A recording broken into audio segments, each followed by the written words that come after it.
Oke, teman-teman. Assalamualaikum warahmatullahi wabarakatuh. Waalaikumsalam. Bismillahirrahmanirrahim. Alhamdulillah. Alhamdulillah. Assalamualaikum warahmatullahi wabarakatuh. Yazirahu alaihi wa sallam. Allah wa sallallahu Muhammadur Rasulullah wa ma ba'du. Wa bi sadri wa sirri amri wa hlul 'uqdatam min lisani yafqahu qawli. Allahumma shalli ala sayyidina Muhammad kama shallaita ala sayyidina Ibrahim wa ala sayyidina Ibrahim wa barik ala sayyidina Muhammad wa sayyidina Muhammad kama barakta ala sayyidina Ibrahim wa ala sayyidina Ibrahim fil alamin innaka Hamidum Majid. Ya, baiklah teman-teman, kita lanjutkan lagi perkuliahan kita, pertemuan yang ketiga ya. Setelah UTS, 4. Setelah UTS ya. Oh, berarti keempat sekarang tanggal. Berarti 4 kan kita 7 kali pertemuan, berarti 3 kali lagi ya UAS ya. Wow, cepat juga ya. Ya. Oke, nggak apa-apa, ada sabotase. Materinya ada nggak? Cerita lagi cerita. Ada bisa. Apa nih namanya? Nah, ntar lagi udah nyala lagi. Nah ini Pak. Ah iya, betul.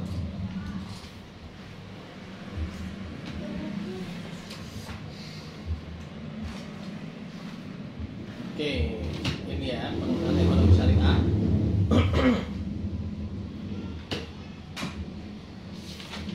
Ini kemarin kita udah bahas ya tentang urgensi iman dalam perekonomian Islam ya. Pentingnya adanya akidah, ya, adanya akhlak ya, sehingga adanya iman yang bisa mengatur niat atau preferensi ya, niatan kita dalam bertransaksi. Sehingga apabila kita ada niatan yang mana, pastinya setiap orang tuh pasti pengen jadi orang kaya. Ada nggak sih yang pengen jadi orang miskin? Ada. Paling cuma Abdurrahman bin Auf doang ya yang pengen jadi orang miskin ya. Nah, dan juga para sahabat yang lain ya, dan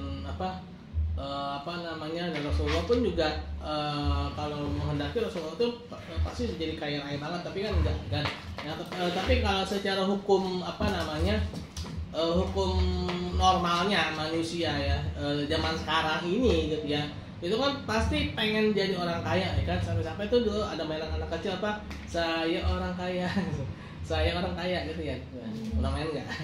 Nah,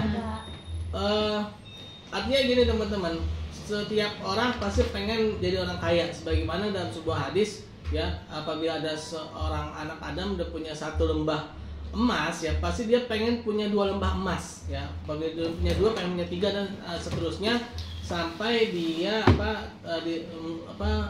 tanah menutup mulutnya. Artinya apa? Sampai dia mati barulah yang namanya keinginan itu ya pasti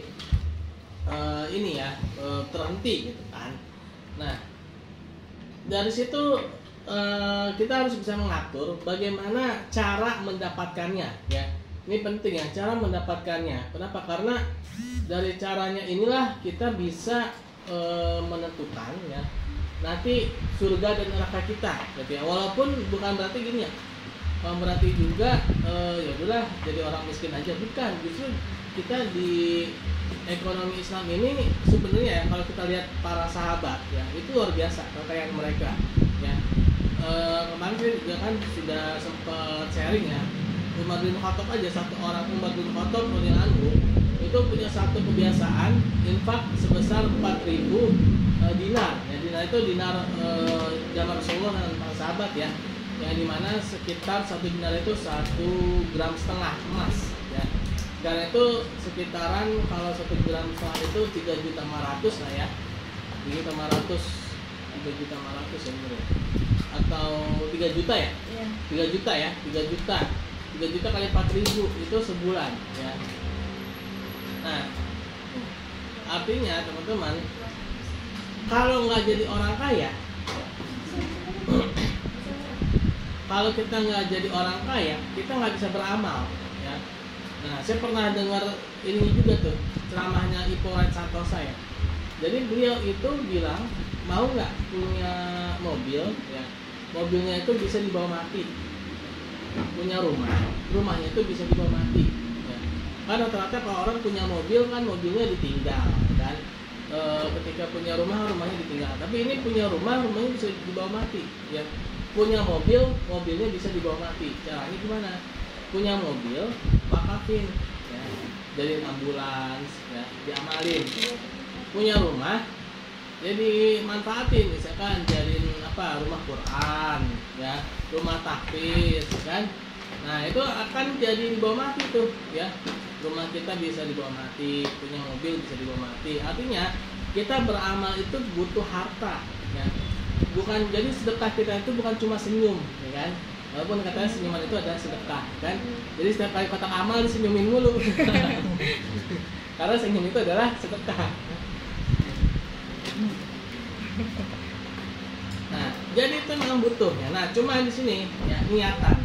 Jadi niatan ini ya ketika iman ini ada, jadi benar-benar bisa diatur gitu ya. Misalkan nih kita nih mau punya modal gitu ya, jangan sampai ada kepikiran udahlah saya jadi rentenir aja gitu.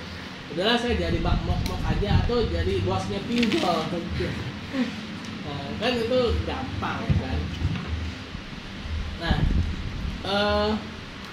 dengan iman ini ya jadi teratur ya, sehingga kemarin tuh yang lagi viral Indonesia gelap gitu ya, lagi viral tuh kemarin Indonesia gelap itu nggak terjadi gitu ya di negara kita kan.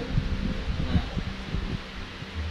dari sini nih ya ujung pangkal semuanya ya, bagaimana mengatur niat ya kan, seorang itu merubah mindset ya, sehingga interaksi ekonominya ya, interaksi ekonominya itu interaksi ekonomi yang memang benar-benar bisa membangun ya, memang benar-benar bisa membuat seseorang itu interaksi yang produktif ya, yang benar-benar ada barang dan jasa. Nah, saya keingetan ini ya, obrolan saya semalam ini ya, jadi luar biasa ya,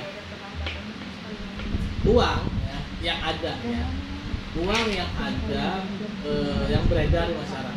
Ini aja nih uang yang beredar di masyarakat itu kan yang di sektor barang dan jasa itu kan kalau nggak salah kata biasanya itu hanya sekitaran 4% ya. Nah selebihnya itu muter di mana? Selebihnya itu muter di pasar uang ya, di pasar barang, di pasar modal ya, di pasar uang itu misalkan uang dibeli dengan misalkan dengan jual beli uang itu apakah itu dijadikan hanya disimpan ya, hanya dipendam kan, atau mungkin diperdagangkan ya, uang menjadi komoditas ya. Nah yang 4% itu pun ternyata yang beredar ya di masyarakat itu juga masih banyak yang terpendam ya. Terpendam di mana? Ya maaf ya, mungkin ya di para pejabat ya, yang mana luar biasa ya, kan? Mereka itu memegang uang itu udah seperti tidak berseri gitu ya, udah tidak udah seperti orang mainan monopoli lah ya kan. Kalau dekat dengan mereka ya luar biasa lancarnya ya kan, dikasih ya. Tapi bagi orang yang jauh dari mereka ya, yang jauh dari kekuasaan ya kan, itu kan luar biasa susahnya mencari. Jangan 10 juta ya, mungkin untuk mencari uang 1 juta aja tuh susahnya bukan main ya. Untuk mendapatkan uang ya jangan 1 juta, mungkin bisa jadi 100.000 pun juga susah ya kan. Ada mungkin mohon maaf seperti ojek kan, tukang ojek ya, terus dan sebagainya macamnya, yang pekerjaan yang memang butuh tenaga ekstra ya untuk mendapatkan uang ya kan. Nah itu mereka sangat sulit untuk mendapatkan uang kan. Nah itu yang ada di masyarakat ya, yang beredar di masyarakat aja itu sudah tidak terbagi secara rata, sudah tidak terdistribusi secara rata. Nah ini akhirnya menjadi suatu bangunan ekonomi ya, yang benar-benar menyulitkan bagi sebagian besar masyarakat kita. Apalagi kemarin tuh kata Bank Dunia ya, Indonesia itu 60% ya. Pernah dengar nggak? Kalau Bank Dunia tuh kemarin tuh sempat bilang ternyata Indonesia itu 60%-nya itu adalah orang Nyonya Ratu ya, atau Nyonya Ratu ini sepuluh ya. Nah ya, Nyonya Ratu kita ya. Sehingga butuhlah yang namanya ekonomi Islam ini teman-teman ya. Kenapa sih harus belajar ekonomi Islam? Ya agar pertama mindset kita ini berubah ya. Mindset kita ini bukan hanya mindset yang materi ya, tapi juga mindset yang imateri. Walaupun ya sebenarnya pasti kita butuh materi juga.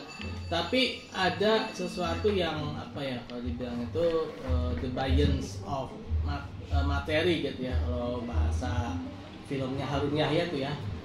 Ada rahasia di balik materi gitu kan. Nah, yaitu adanya iman, zuhud, ukhuwah ya, adanya pertanggungjawaban kita pada Allah Subhanahu wa taala, adanya ketidaktertarikan atau istilahnya itu dunia itu ibaratnya seperti di dalam genggaman tangan kita gitu, bukan dalam hati kita. Ada persaudaraan ya kan.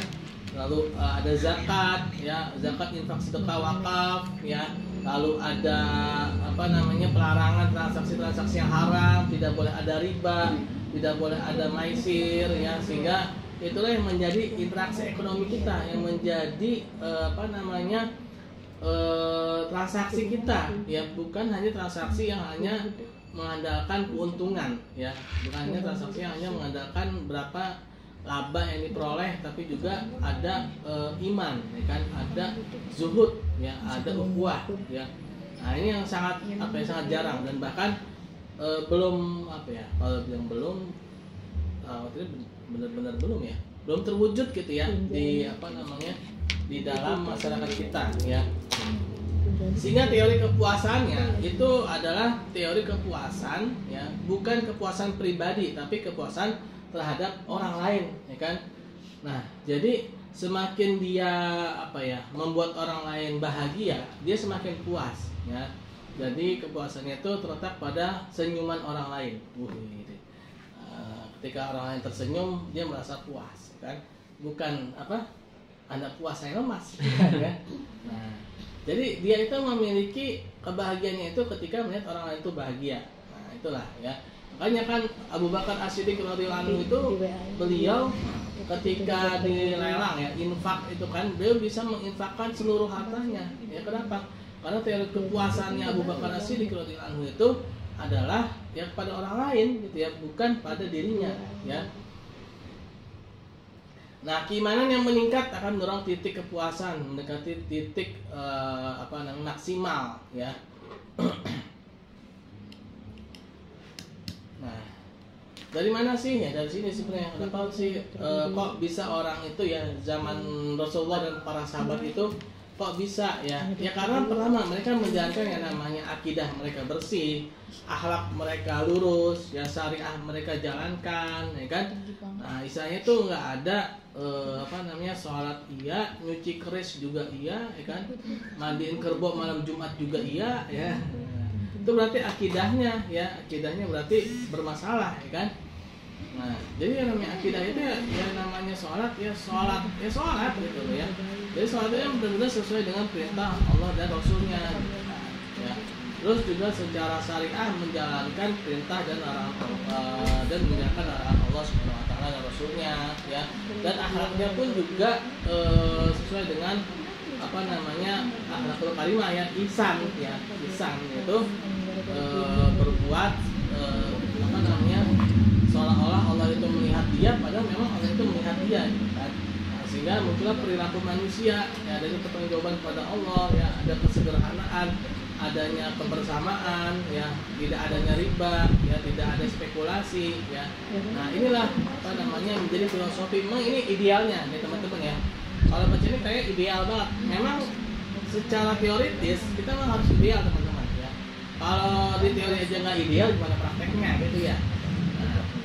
Nah, kalau secara ilmu ya, akademisi kita harus bicara seideal mungkin ya, sebagus mungkin gitu ya, 100% ya.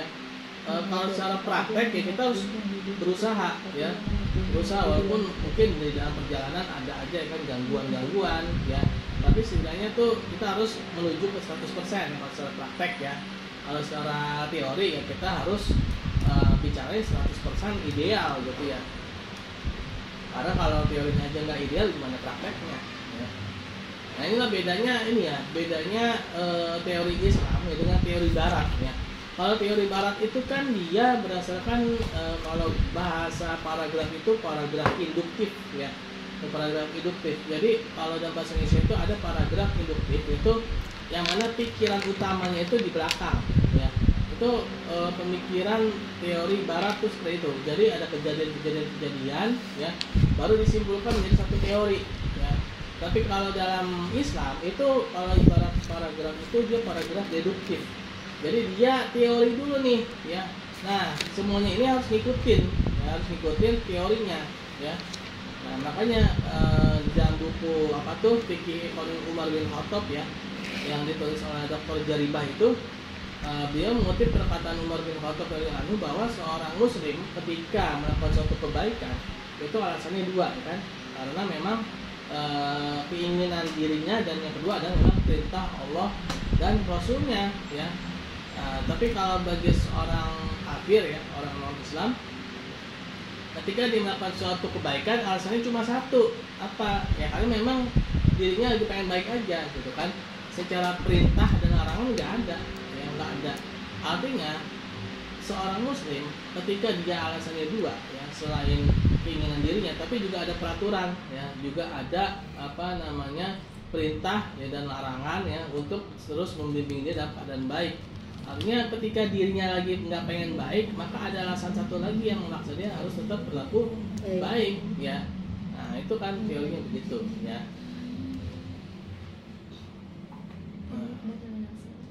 Nah sehingga apa, ada interaksi yang produktif ya, yang menghasilkan. Nah makanya itu dalam buku apa Muqaddimah Ibnu Khaldun ya, bahwa suatu perekonomian suatu negara itu maju itu dinilai dari produktivitas negara tersebut ya. Produktivitas itu apa sih? Berapa barang dan jasa yang berhasil dibuat ya, yang diproduksi, karya yang bisa dibuat ya. Nah itu produktif ya, produktif. Jadi kalau memang secara analisa ekonomi ya, secara nilai dari mata uang ini memang bisa ya. Uang itu kan terutama uang ini ya, uang apa namanya, uang kertas atau uang apa sih ya, fidusia ya kan. Kalau kita kan uang fidusia kan, uang yang dipercaya jadi uang kan. Itu kan alasan mencetak uang itu ada tiga ya, yaitu backupan emas ya, emas dan perak, backupan emasnya. Yang kedua itu adalah aset ya, aset ini barang dan jasa yang dimiliki oleh negara tersebut. Yang ketiga itu adalah utang ya. Nah jadi kita bisa mencetak uang ketika kita punya utang, terutama mata uang yang hard currency, yaitu mata uang US dollar ya. Jadi suatu negara ya, ketika dia mau bayar utang ya, terutama dalam bentuk hard currency, mata uang US dollar, maka dia harus apa? Harus berutang lagi ya kan? Karena dia kan bisa mencetak uang kalau dia punya backupan dolar kan. Nah, itu satu ya. Kalau dia nggak punya apa nih, nggak punya ini ya, nggak punya aset ya, nggak punya emas ya. Atau mungkin dia harus apa, ekspor barang ya kan? Ekspor barang keluar negeri ya kan, sehingga apa, masuk mata uang hard currency itu, mata uang US dollar itu ke negaranya sebanyak mungkin, sehingga dia bisa menguatkan nilai mata uangnya untuk bisa mencetak uang kan. Nah sehingga dia bisa mencetak uang. Nah cuman yang ketiga ini bahaya teman-teman ya, bahaya. Kenapa? Karena yang menjadi landasan itu kalau utang. Yang kedua itu adalah uang kertas itu juga gitu loh ya, sama-sama uang kertas. Kalau seandainya nanti tiba-tiba saja Mama Rika itu mengatakan US dollar bukan lagi mata uang dia, selesai kita. Buat apa itu yang di apa namanya, tumbukan US dollar itu jadi kertas biasa gitu ya. Ketika negaranya itu mengatakan US dollar itu bukan mata uang kita lagi, kita sudah beralih ke emas, dolar yang kita simpan bertumpuk-tumpuk itu udah nggak ada artinya kan, udah nggak ada nilainya ya, kertas ini kertas saja. Nah, makanya yang bagus itu di backup emas atau dari aset barang atau jasa ya, aset ya. Nah kalau emas memang dia kan terbatas ya, kecuali Mas Mario, Mas Karto ya kan banyak ya, itu bisa dikembangbiakan ya. Tapi kalau emas murni ya, emas yang benar-benar emas ya. Nah itu kan kenapa dia dibilang logam mulia? Karena kan dia itu logam yang tidak terpengaruh oleh kondisi sekitar ya. Dari emas murni ya. Kalau emas asli itu emas karyo ya, emas asli ya, emas karto itu emas asli ya. Nah, kalau emas murni itu kalau dikubur ya di dalam tanah ribuan tahun, emas dikubur ribuan tahun dalam tanah itu nggak akan keropos teman-teman ya. Makanya dibilang logam mulia ya, dia nggak terpengaruh oleh kondisi sekitar. Makanya orang yang mulia itu orang yang nggak gampang dipengaruhi, terutama pengaruh-pengaruh jahat gitu kan. Nah itu asal usul kata mulia itu gitu, dibilang logam mulia karena dia tuh nggak mudah terpengaruh, nggak akan keropos dimakan oleh zaman. Emas itu bahkan ada yang mengatakan dari semenjak bumi ini diciptakan sampai nanti hari kiamat, emas itu jumlahnya tetap sama. Makanya harga kambing ya, di zaman Rasulullah sampai zaman sekarang kalau pakai uang dinar emas harganya nggak berubah ya. Harga kambing itu zaman Rasulullah itu sekitar 2,5 dinar ya, atau 2 dinar ya.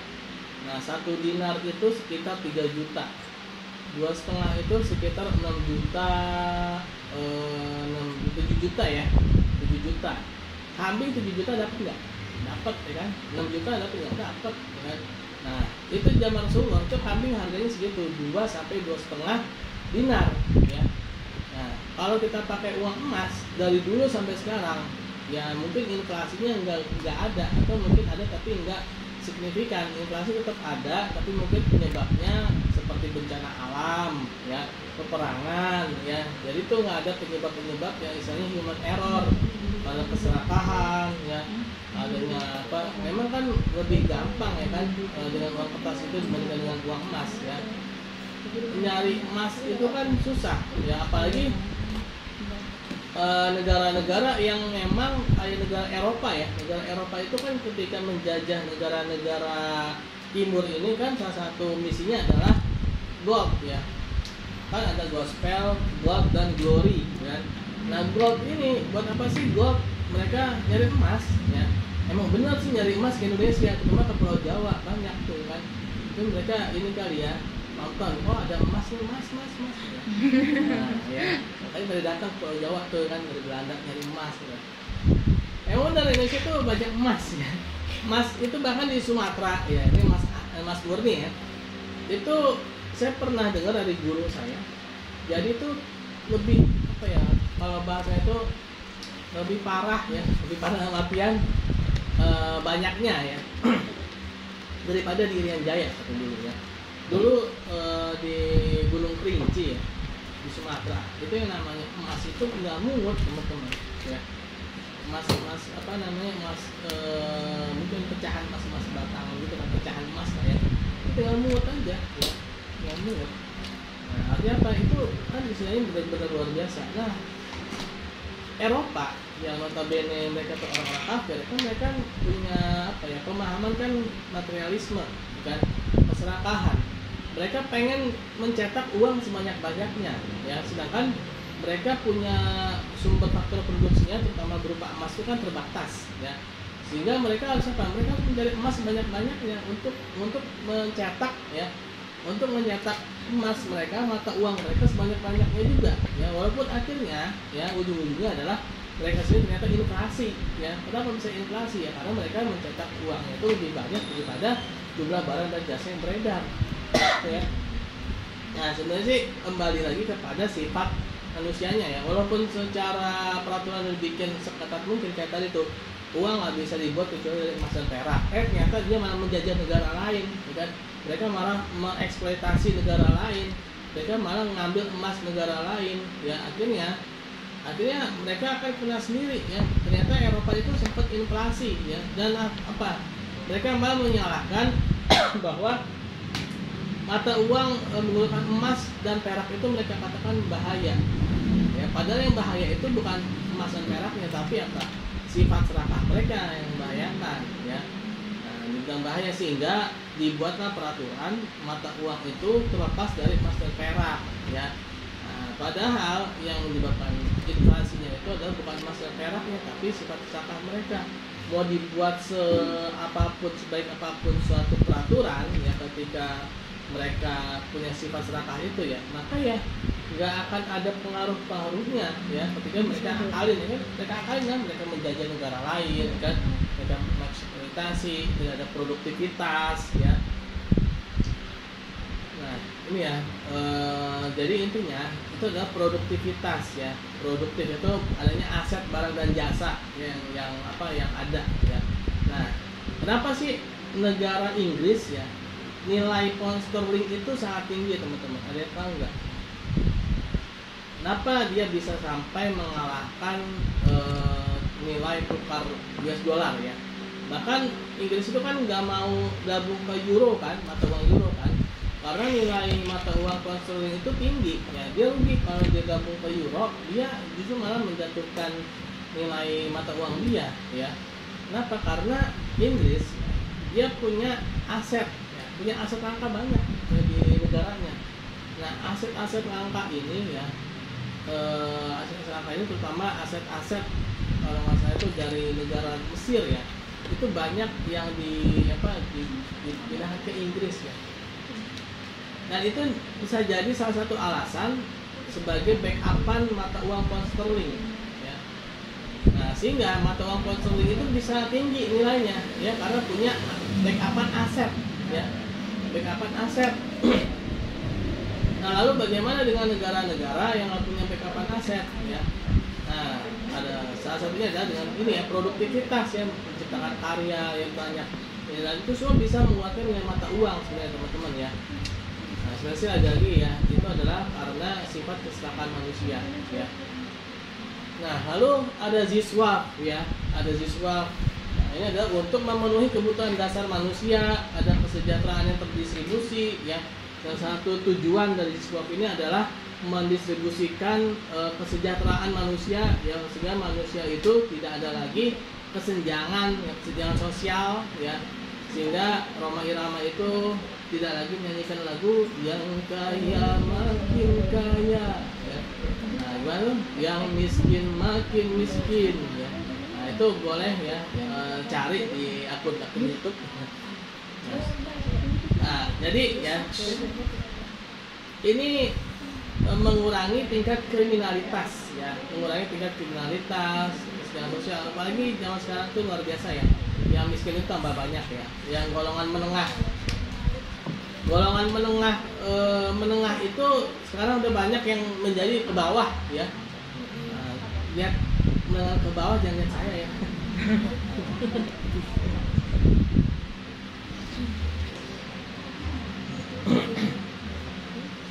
Nah inilah ya yang belum terwujud itu adalah masyarakat yang produktif ya, yang zakat dan perekonomian. Ini mana kita ini yang zakat dan perekonomian ya. Nah saya loncat ya tentang cara mendistribusikan aset atau harta ya. Nah, dalam Islam ketika mendistribusikan harta ya, itu harus ada, kalau memang dia tujuannya itu untuk ini ya, untuk bisnis ya. Oke, mungkin ada yang bawa spidol nggak? Saya pernah nyampein ini belum?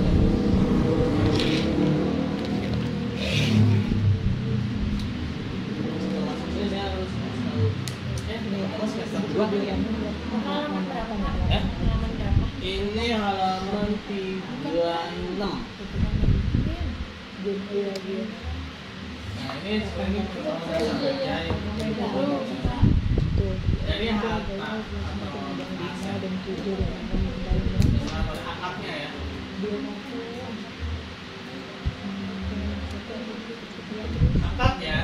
Akad itu atau perjanjian atau transaksi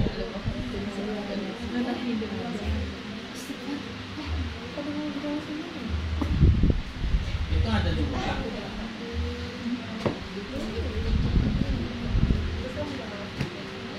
Itu ada yang sosial dan ada yang bisnis ya. Nah ini dulunya ini yang halal itu ya. Nah yang sosial itu ada yang diatur secara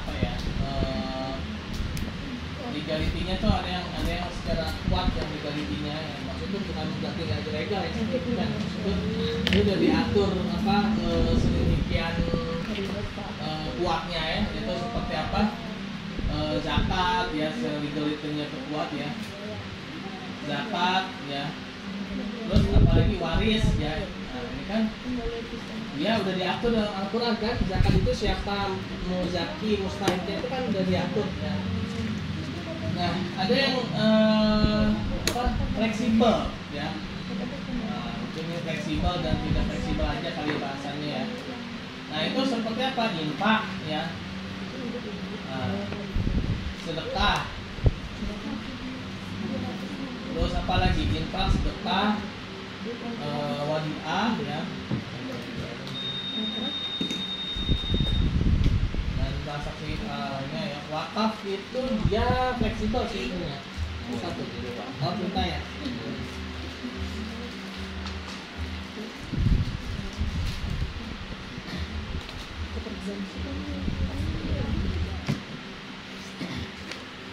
Kan bau jis. Buka dulu jis.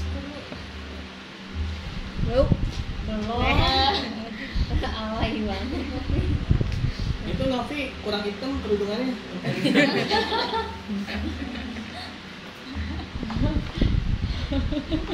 Lucu lagi.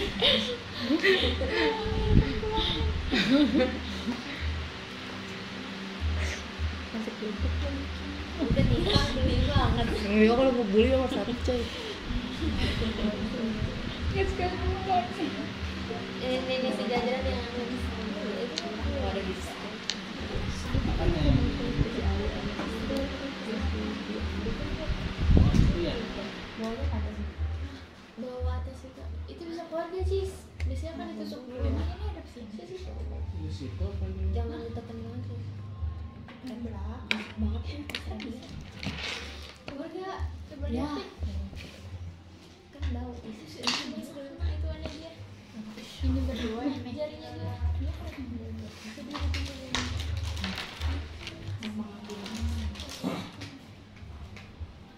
Mana sih kecil? Itu juga sih bau. Apa bisa depan? Jadi apa namanya? Bisa belik.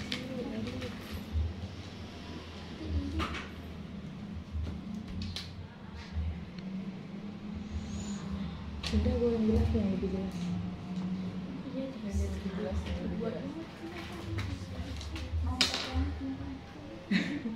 Udah nggak perlu yang jelas. Kenal ngajit hak.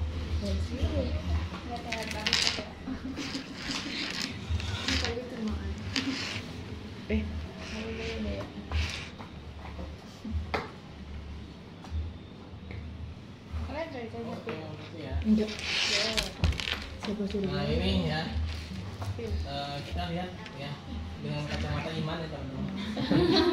Kopi langsung. Zakat ya kan? Nah ini yang apa namanya bahasanya itu ketat ya, fleksibel dan apa ketat ya. Iya bang. Zakat, waris ya.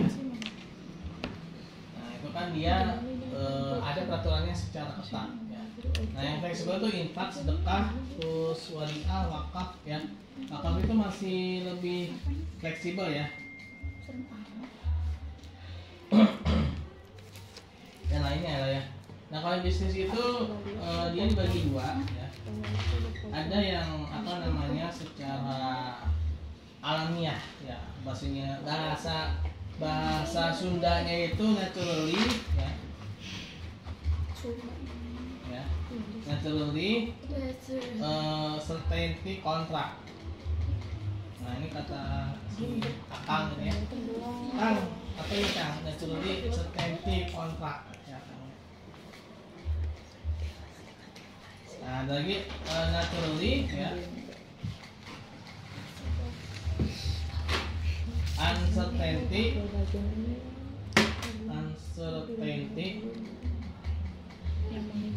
kontrak. Nah, apa yang naturally certainty kontrak ini adalah transaksi-transaksi yang certain, yaitu transaksi jual beli ya. Nah, jual beli seperti apa? Murabahah, ya.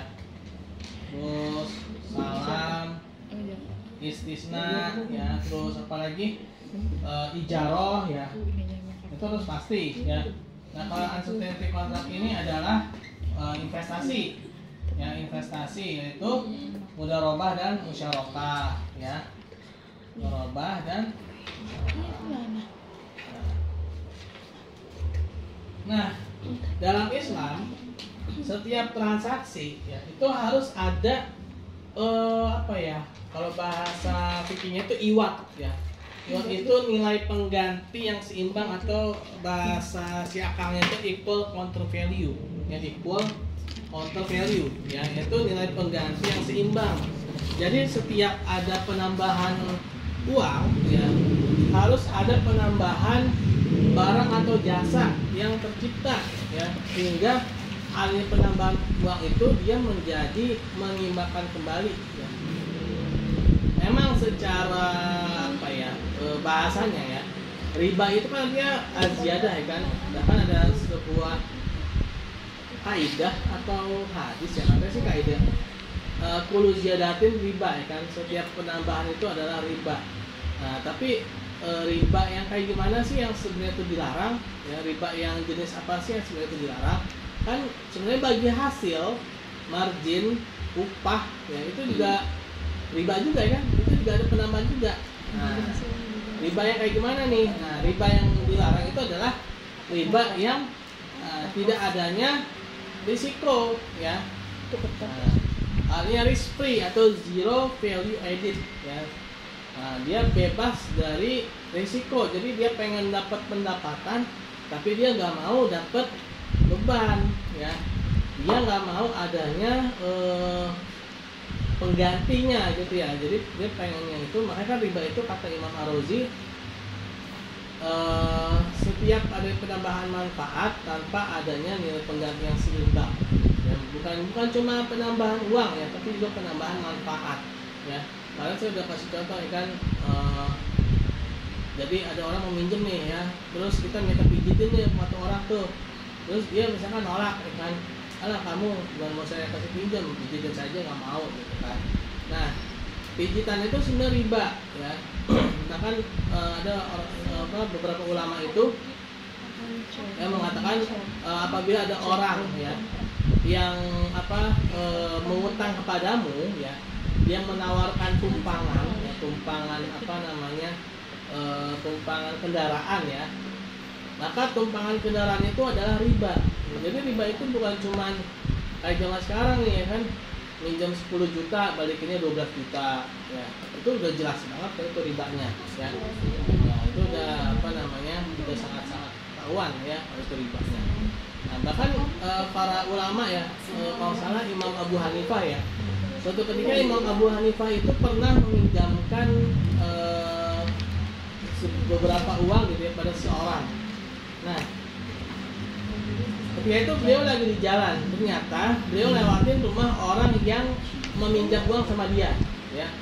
Nah, rumahnya itu kan tinggi ya, rumah itu tinggi.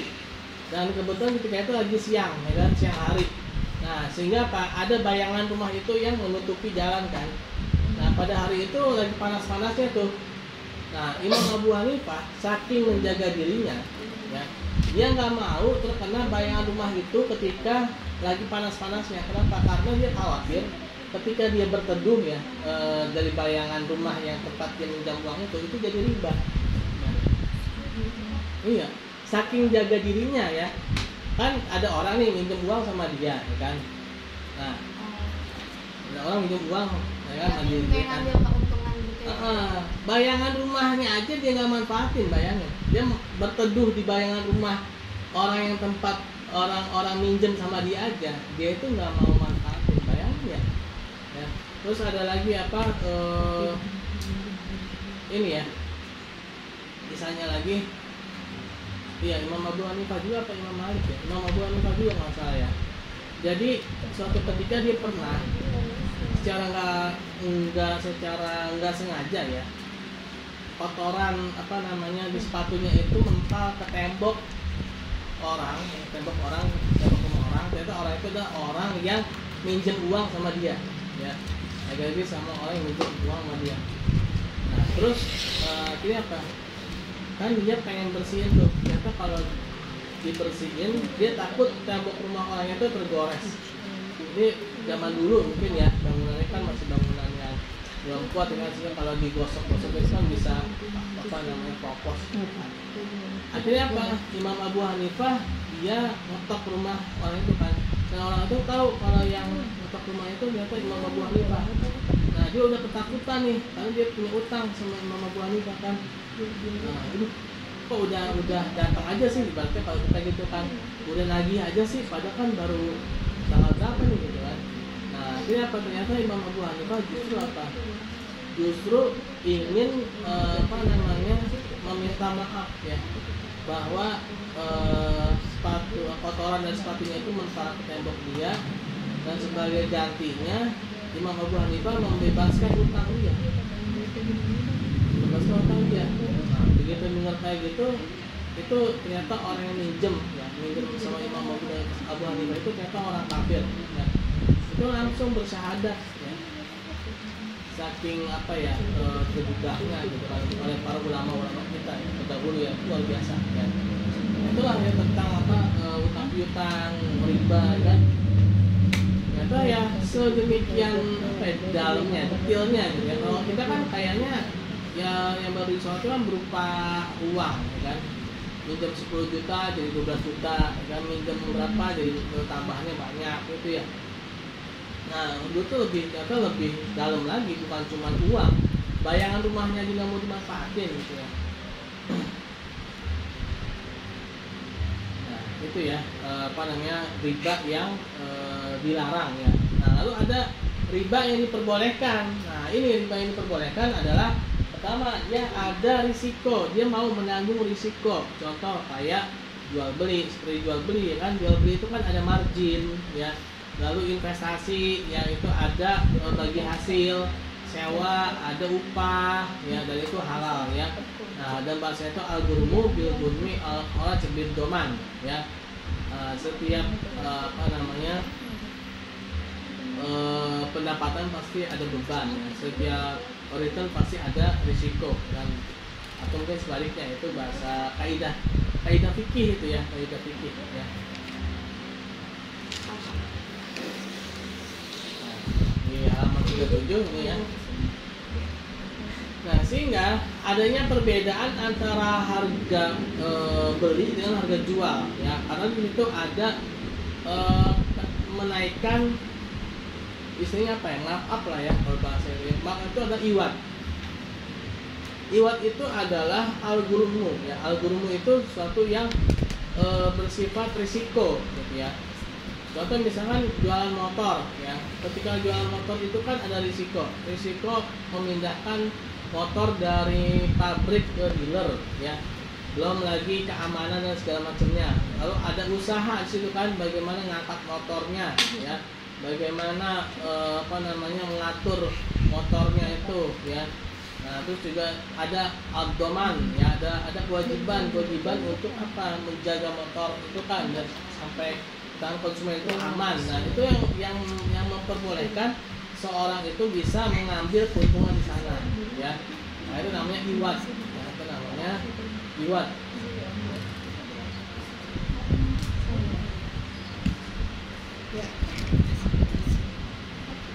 Begitu pula dalam investasi ya. Dalam investasi pun juga ada iwat ya. Nah, iwat itu dia dalam investasi adalah kemungkinan dia rugi ya.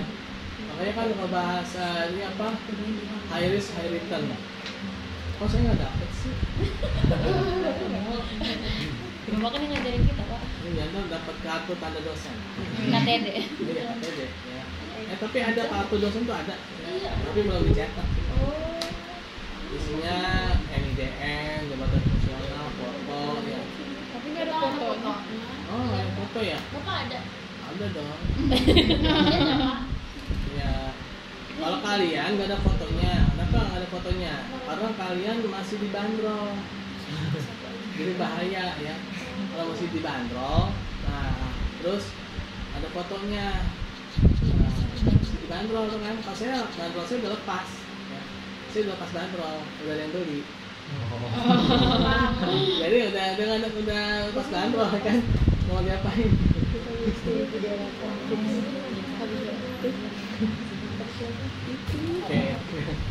Oke, kita kembali lagi ke laptop ya. Dari temannya ke laptop, kayakku.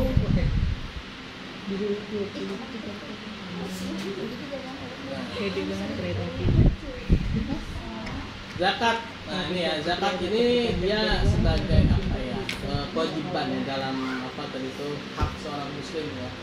Nah, zakat ini memang dia bisa secara apa ya, ekonominya dia juga bisa meningkatkan apa sih, pendapatan negara ya zakat itu. Nah, selain tadi itu ya, selain transaksi-transaksi yang bisnis tadi ya, seperti murabahah ya, itu kan dia naikin pendapatan negara kan. Investasi ya, ternyata konsumtif itu ya, teori apa namanya, pendapatan negara kan, Y sama dengan C plus I ya, plus G plus ekspor kurangnya impor ya. Nah, zakat itu di sini nih teman-teman ya, di konsumsi ya. Nah, investasi itu ini kayak apa nih, musyawarah ya. Nah, kalau ini government expenditure. Nah, ini pengeluaran negara nih, government expenditure ya. Contoh kayak apa, subsidi ya, subsidi ini government expenditure. Ini ekspor impor ya, ini neraca perdagangan ya, ini neraca perdagangan. Nah, zakat itu dia mainnya di sini. Zakat itu meningkatkan konsumsi.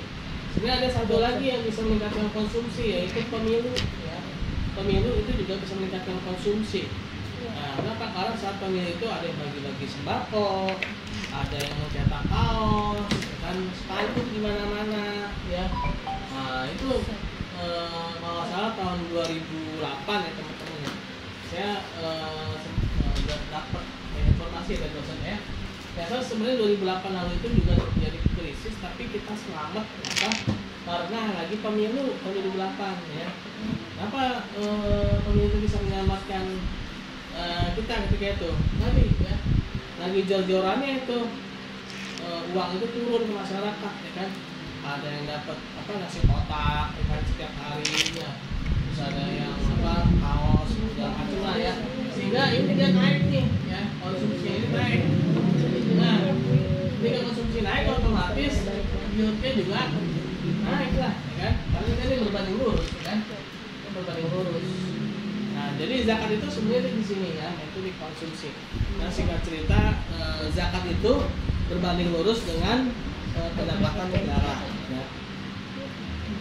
Makanya kan dalam Al-Quran itu ya, Quran surat apa tuh, Arum ayat 39 kemarin ya, zakat yang apa, sedekah yang kamu harapkan untuk mendapatkan ridho Allah Subhanahu Wa Taala, maka itulah yang akan dilipat gandakan. Ini dilipat gandakan ya, secara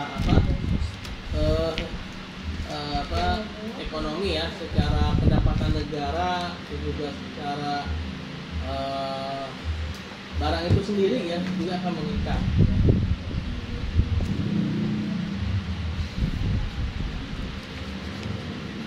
Baru jam 14.09 kan ya, belum aksen ya. Nah, definisi riba. Nah, ini riba. Zakat ini kan lawannya riba nih ya.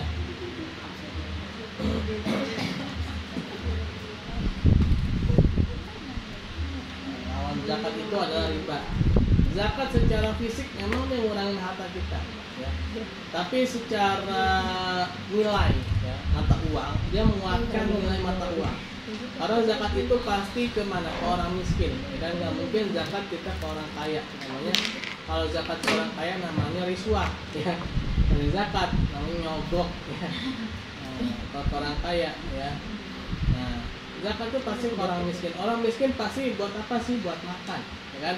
Gak mungkin orang miskin minta buat deposito, ya kan? Pak minta Pak belum deposito Pak, ya kan? Pak minta Pak belum beli saham Pak. Ada yang ngasih, nah keren amat tuh. Gua jadi juga kaget.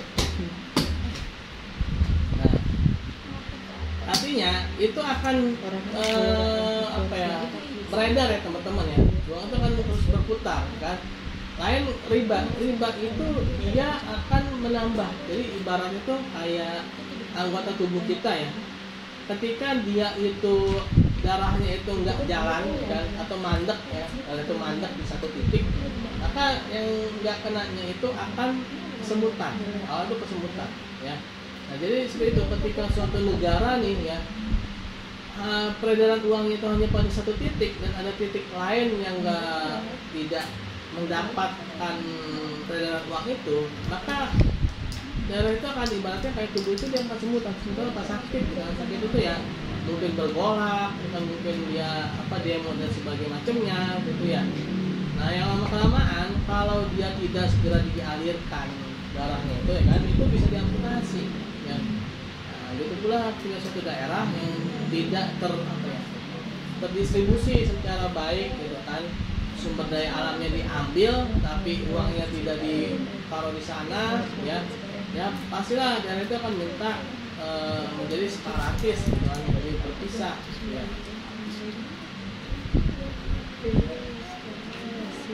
Nah ini sekarang lawannya zakat itu adalah riba ya. Dia hanya mengumpulkan, tapi dia tidak bisa mendistribusikan ya. Dikatakan riba itu adalah segala tambahan atau pinjaman atau tambahan dari pertukaran pada suatu jenis barang yang sama dengan riba ya. Sudah menjadi keputusan hampir seluruh ahli fikih di dunia bahwa riba bank langsung dalam kategori bunga bank ya. Bunga, tahu bunga ya teman-teman ya, bertambahnya uang berapa ganjaran amalnya ya. Ya riba ya. Riba itu rayon iblis berujung azab. Transaksi ekonomi tanpa unsur iwat sama dengan riba. Jadi kalau misalkan ada jual belikah itu atau apa gitu tanpa adanya pengganti yang seimbang, misalkan nih ya udah investasi gitu ya, terus saya pastikan nih dapat sebulannya 20%. Nah investasi kok dapat sebulannya 20%, nah itu berarti apa? Riba tuh. Karena kalau investasi dia itu pasti ada kemungkinan gagal, ada kemungkinan mungkin impas ya. Untung ada ya, tapi kalau udah dipastikan, nah ini nggak bisa. Investasi nggak bisa dipastikan ya. Makanya nih, ketika orang investasi, dia harus tahu ilmu investasi itu, terutama ya dari sisi pemodalannya itu adalah uang yang benar-benar nganggur teman-teman ya.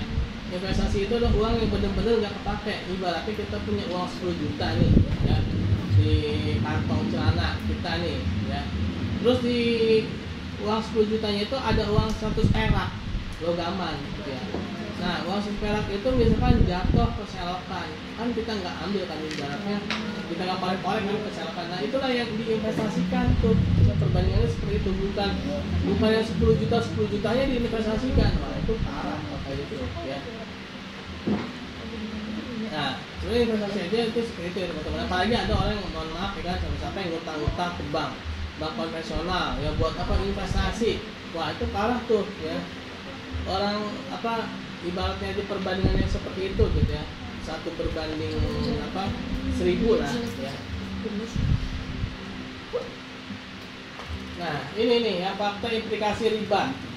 Volume transaksi yang terjadi di pasar uang atau currency speculation dan derivative market di dunia ini berjumlah 1,5 triliun ya US dollar ya, hanya dalam sehari ya. Jadi sehari itu ada 1,5 triliun US dollar yaitu ada di pasar uang. Sedangkan volume transaksi yang terjadi pada perdagangan dunia sektorial itu 6 triliun US dollar itu 1 tahun. Nah ini 1 hari di pasar uang itu 1,5. Berarti dia nggak sampai sebulan aja tuh udah bisa nyaingin 1 tahunnya transaksi sektorial. Ya artinya apa? Uang yang ada di pasar uang itu jauh melampaui jumlahnya ya yang ada di pasar real sektorial barang dan jasa. Nah jadinya uang yang memegang uang ini pun juga ternyata hanya segelintir orang ya, hanya apa ya kalau dibilang itu sekelompok orang aja ya yang menguasai. Nah itu makanya dikenal ada nama itu keluarga Rothschild itu ya, keluarga Rothschild yang apa dia itu kalau nggak salah yang apa ya, yang mencetak uang dolar sekarang ya. Jadi dolar itu sendiri ternyata yang mencetak itu adalah sebuah lembaga swasta ya.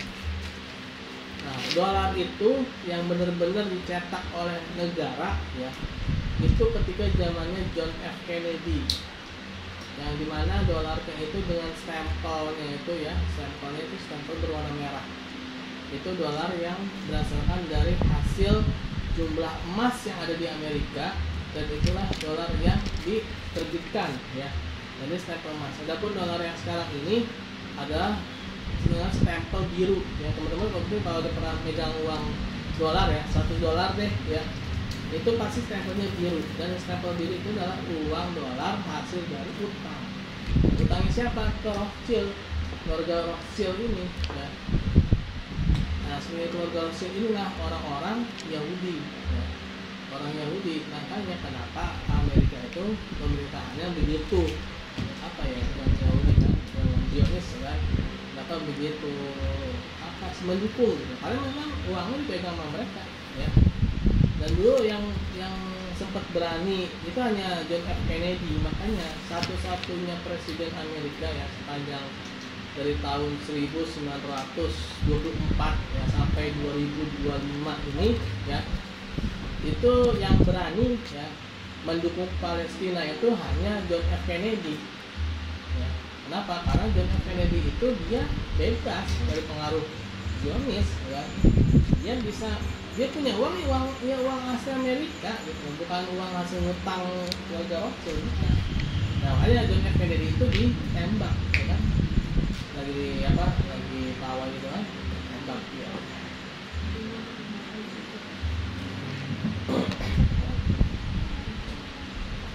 Nah saya lanjutkan ya, sepanjang abad ke-20 Roy Davis dan Glenn Davis nomor 96 dan buku mereka A History of Money from Ancient Times to the Present Day telah terjadi lebih dari 20 krisis ya. Semuanya merupakan krisis sektor keuangan. Jadi semua itu berawal dari krisis sektor keuangan ya. Jadi memang secara sistem ya, yang minggu kemarin saya sampaikan ya, memang sistem ini adalah sistem keuangan setan ya. Makanya Pak Dr. Ahmad Yawan Amin itu mengatakan the satanic finance ya kan.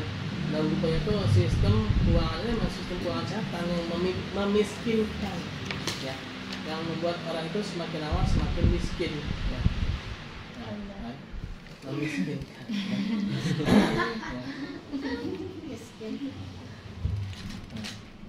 kekuatan berupa voting powers ya, voting powers negara-negara maju atas kebijakan yang ada dalam institusi keuangan dunia dan sebagai berikut: 24% di WTO, 48% di IDB, 60% di ADB ya, Asian Development Bank, 61% di World Bank ya, dan 62% di IMF ya.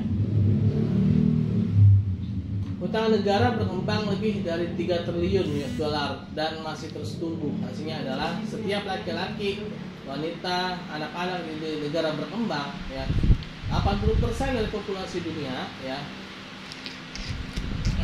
memiliki utang sekitar $600 ya, $600 ya setiap orangnya ya. Jadi kita ini begitu, mohon maaf ya, di brojol gitu ya, lahir ya punya utang ya, $600 ya kan.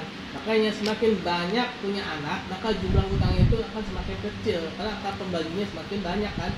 Dibilang banyak anak banyak rezeki. Nah, tapi kalau memang ini ya, nah, $600 ya, $600 ya.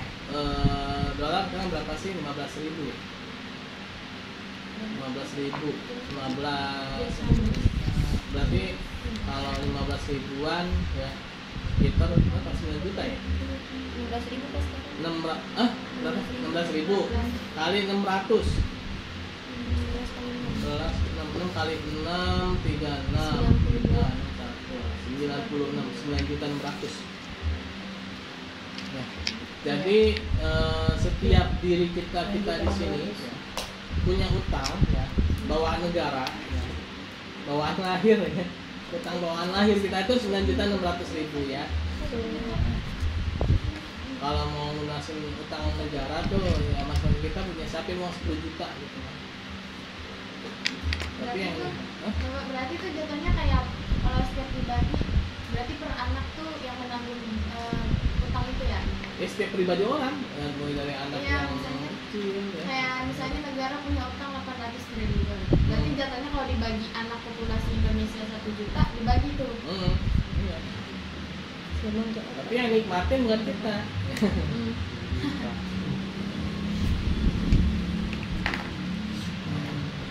Dimana pendapatan rata-rata pada negara yang paling miskin kurang dari $1 per hari ya, padahal pendapatannya sehari aja $1 itu nggak terpenuhi ya.